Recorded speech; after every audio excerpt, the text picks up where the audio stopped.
বড় অদ্ভুত দেশ আমাদের এই ভারতবর্ষ।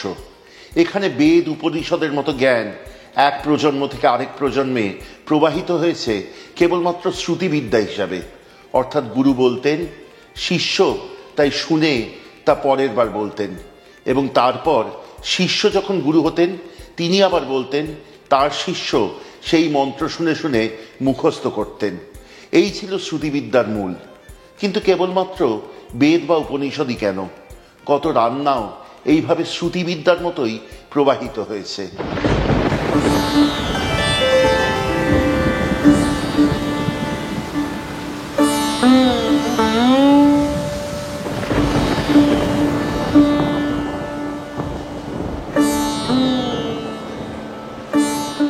নমস্কার।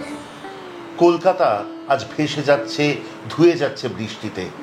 এমন বৃষ্টি বিধৌত দিনে মনে হয় ফিরে যাই বহুদিন আগের পুরনো উত্তর কলকাতার এমনই এক বৃষ্টি ভেজা দিনে। সেদিন তারারানী সোমের ঘুম ভেঙেছিল বুঝি খুব ভোরে। উঠেই দৌড়ে স্নান ঘরে, তারপর বেরিয়েই সোজা হেসেলে। শ্রী গুরুদাস সোম অফিস যাবেন, তার আগে ভাতটুকু বেড়ে দিতে হবে তাঁর পাতে। কলকাতার প্রাণকেন্দ্রে বার্ড অ্যান্ড কোম্পানিতে আপিস শ্রী গুরুদাস সোমের। সেখানে তিনি বেরিয়ে যান, তার আগে আয়োজন করে দেন শ্রীমতী তারারানী সোম। এরপর হাতে অখণ্ড অবসর। শ্রীমতী তারারানী সোম সেই শ্রাবণের বিকেলে চোখ বড় বড় করে সইদের বলেন, আরে তোমরা কি বৃষ্টির গল্প বলবে? আমার কাছে শোনো, 1941 সাল সেই শ্রাবণ মাসে যেদিন আমি অষ্টমঙ্গলায় বাড়ি যাচ্ছি, সেই দিন মারা গেলেন ঠাকুর। কে ঠাকুর? সইরা জিজ্ঞেস করে। আরে রবি ঠাকুর গো। সেই দিন ছিল 22শে শ্রাবণ। 15ই শ্রাবণ আমার বিয়ে হয়। 15, 16, 17, 18, 19, 20, 21, 22, 8 দিনের মাথায় রবি ঠাকুর যান। পথে হাজার হাজার মানুষ, তারই মাঝে আটকা পড়ে যায় অষ্টমঙ্গলার গাড়ি। কোথায় জানি একাকার হয়ে যায় 1941 সালের সেই শ্রাবণ সন্ধ্যা আর আরেক শ্রাবণ সন্ধ্যা সেই বরানগরে। এরই মাঝে ওঠে খাবারের গল্প, হরেক রান্নার গল্প। আজকে এই রান্না করে এলাম, কালকে কর্তাকে বলবো বাজার থেকে ওই জিনিসটা আনতে। এমনই হরেক রান্নার গল্পে মুখরিত হয়ে ওঠে সেই ছায়া ঘেরা সন্ধ্যার ঘরটুকু বা উত্তর কলকাতার সেই রোয়াক। আসে খেরোর খাতা, লেখা হয় কখনো একের পর এক অপূর্ব রান্না। সেই খেরোর খাতা খোলবার পালা আজ। উত্তর কলকাতার সেই খেরোর খাতা আজকে সজীব হয়ে উঠবে লস্ট অ্যান্ড রেয়ার রেসিপিসে দর্শকের দরবারে। তারারানী সোমের কনিষ্ঠা কন্যা চৈতালি ঘোষ, তার কনিষ্ঠ পুত্র প্রবাল ঘোষ। এক প্রজন্ম থেকে আরেক প্রজন্মে খোলা হয় সেই খেরো খাতা, বেরিয়ে আসে অনবদ্য সব রান্না।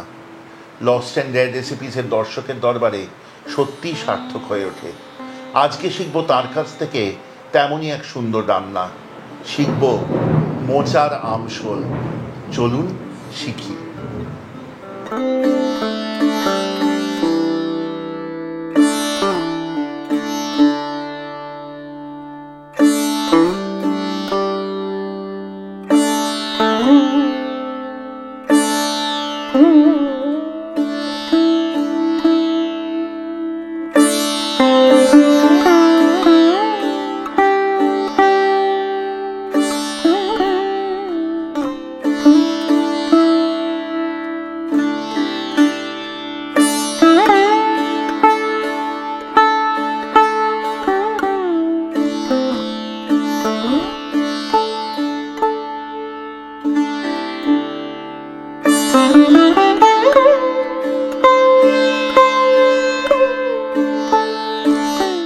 লস্ট অ্যান্ড রেয়ার রেসিপিসের দর্শকের দরবারের আজকের পর্বটি কিন্তু সবার মনে খুব বিশেষ হয়ে থাকবে।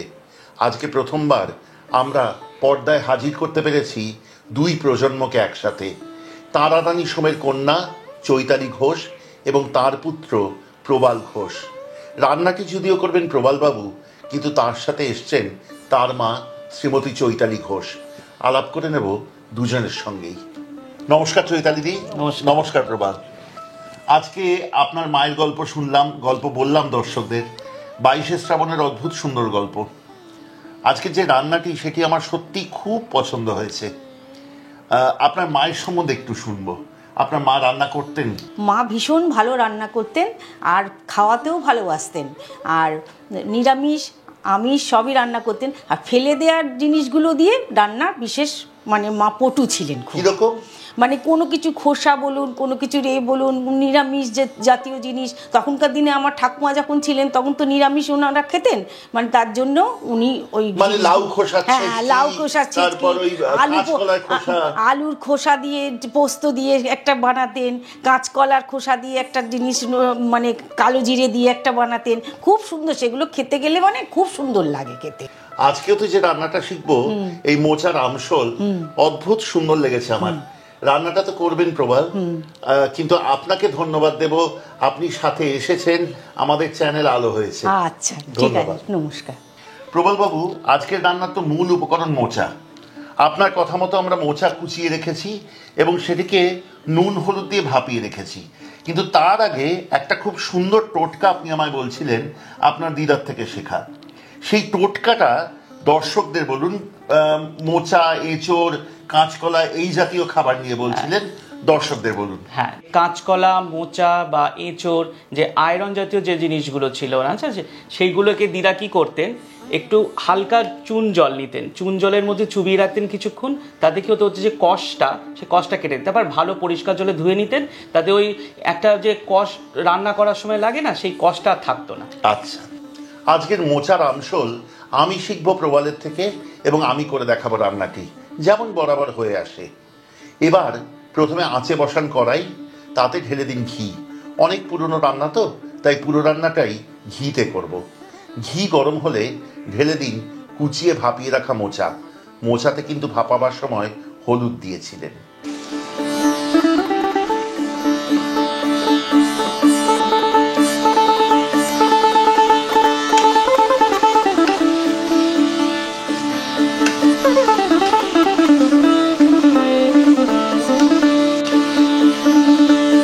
প্রবাল, মোচা বেশ ভালো করে ভাজা হয়েছে, এবার কি করব? আচ্ছা, এরপরে এক এক করে আমরা মশলাগুলো পরপর দিতে থাকবো। খুবই যৎসামান্য মশলাতে দিতে হবে। প্রথমে আমি দেবো হলুদ বাটা। এখানে তো সব বাটা মশলা ব্যবহার করছি আমরা। হ্যাঁ, যেহেতু এটা পুরনো দিনের রান্না, তাই আমরা বাটা মশলা দিয়ে ওর স্বাদটা সম্পূর্ণ সেই পুরনো যুগে আমরা ফিরে যেতে পারবো। দিয়ে দিলাম 8 চামচের একটু বেশি কাঁচা হলুদ বাটা। এবারে দিন 8 চামচ শুকনো লঙ্কা বাটা। এবার এই মশলা দুটোকে ভালো করে কষিয়ে নিতে হবে।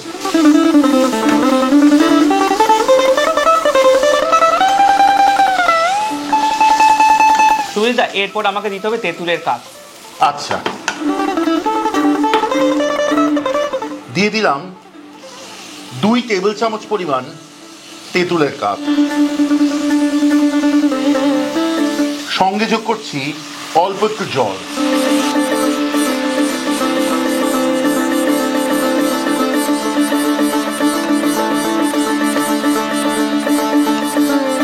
সুবিধা বেশ ভালোভাবে মিশে গেছে মশলাগুলো। এরপর আমাকে দিতে হবে গুড় আর সামান্য লবণ। প্রবালবাবু বলছিলেন শ্রীমতী তারারানী সোম নাকি কোনো রান্নায় চিনির ব্যবহার করতেন না, আখি গুঁড়ি ব্যবহার করতেন। তার খেরোর খাতা থেকে রান্না, কাজে আমরাও আজকে আখি গুঁড়ি ব্যবহার করব। দিয়ে দিচ্ছি 1.5 টেবিল চামচ পরিমাণ আখি গুড়। তার সাথে যোগ করব স্বাদ অনুযায়ী নুন।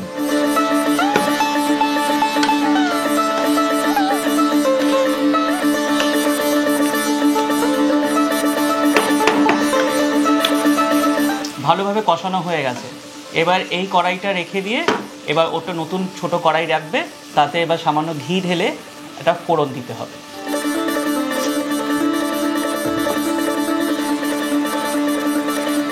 ঘি গরম হয়েছে, দিলাম একটি শুকনো লঙ্কা,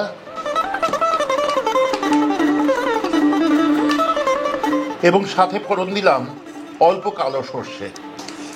ফোড়নের সুগন্ধ বেরিয়েছে। এবার ছেড়ে দেব আগে থেকে কষিয়ে রাখা মোচা।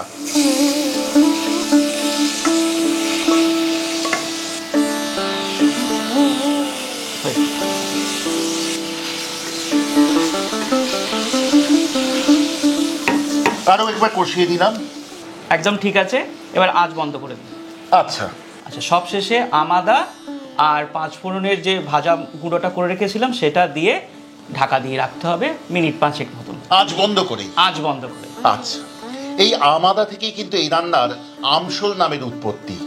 দিয়ে দেব 1 থেকে 1.5 চা চামচ পরিমাণ আমাদা বাটা এবং অল্প পরিমাণ শুকনো খোলায় ভেজে গুঁড়ো করে রাখা 5 ফোড়ন। ভালো করে মিশিয়ে নিন রান্নাটি।